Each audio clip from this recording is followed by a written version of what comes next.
Good day. Welcome back to our math class. Today, we will be discussing about basic facts of multiplication and multiplying numbers from 1 to 10 by 6, 7, 8, and 9. But first, let's have our story problem about Ferris wheel. Shio and her friends decided to go to Enchanted Kingdom. If it costs 5 tickets to ride the Ferris wheel, how many tickets does it cost for 6 people to ride? Now, let's analyze our story problem.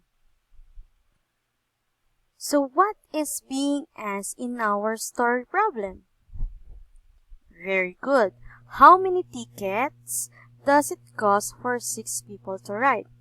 How about the given data? Exactly. Cost 5 tickets to ride and 6 people will ride.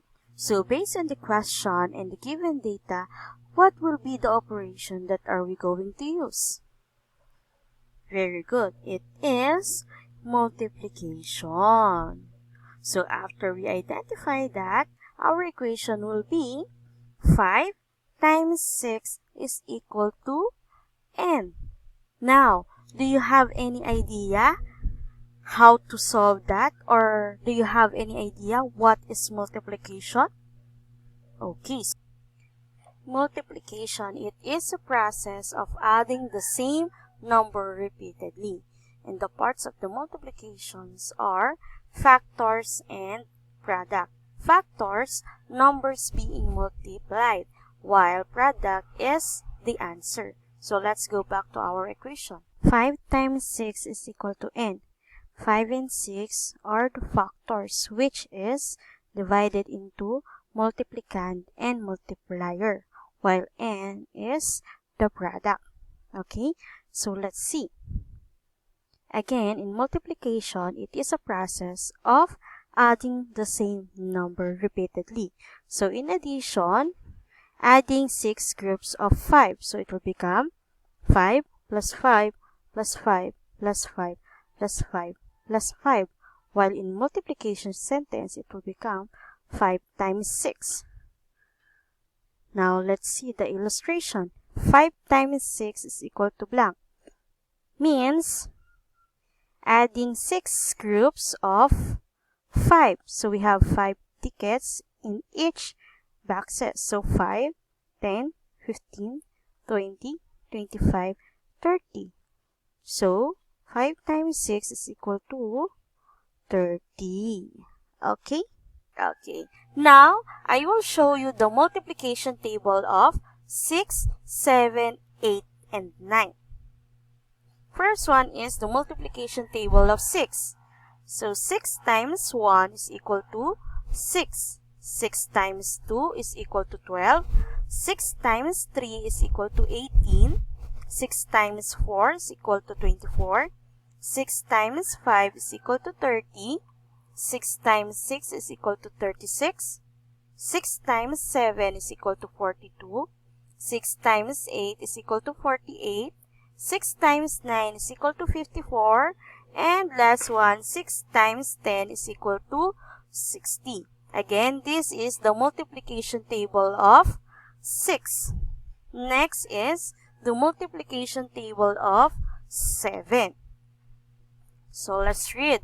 7 times 1 is equal to 7. 7 times 2 is equal to 14. 7 times 3 is equal to 21. 7 times 4 is equal to 28. 7 times 5 is equal to 35. 7 times 6 is equal to 42. 7 times 7 is equal to 49. 7 times 8 is equal to 56. 7 times 9 is equal to 63.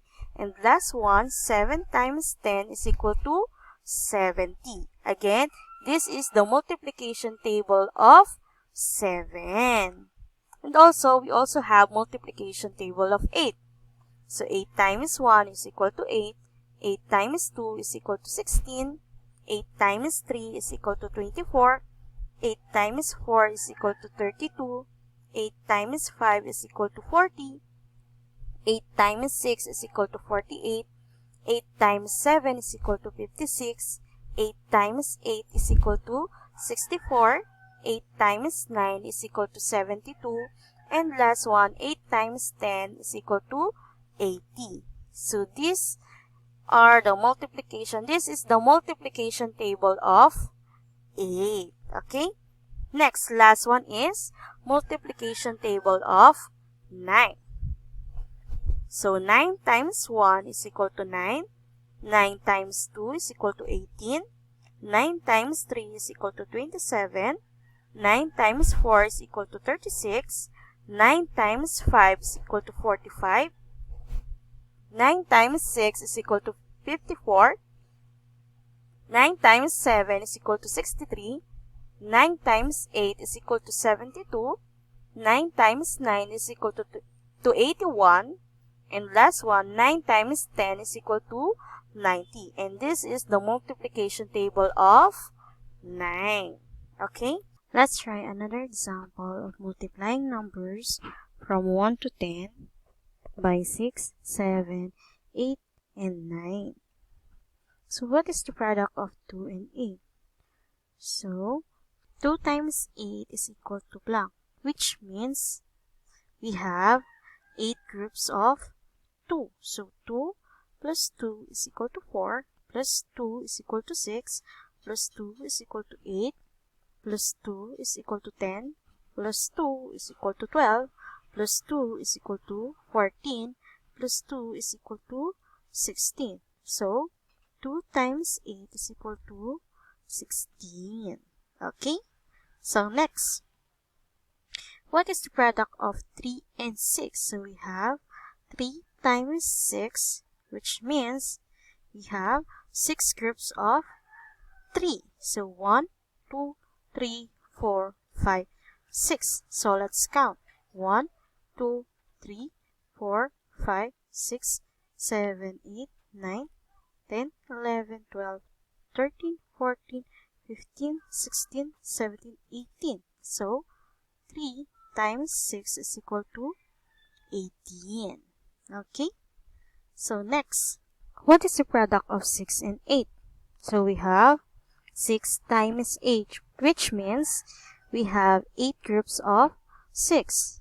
So we can count this by skip counting. We have 6, 12, 18, 24, 30, 36, 42, 48. So 6 times 8 is equal to 48. Okay? So next, what is the product of 9 and 9? So we have 9 times 9, which means we have 9 groups of 9. Again, so to count this, we can do the skip counting. So 9, 18, 27, 36, 45, 54, 63, 72, and 81. So 9 times 9 is equal to 81. Okay? So that's all for today. See you on our next session. Bye! And thank you.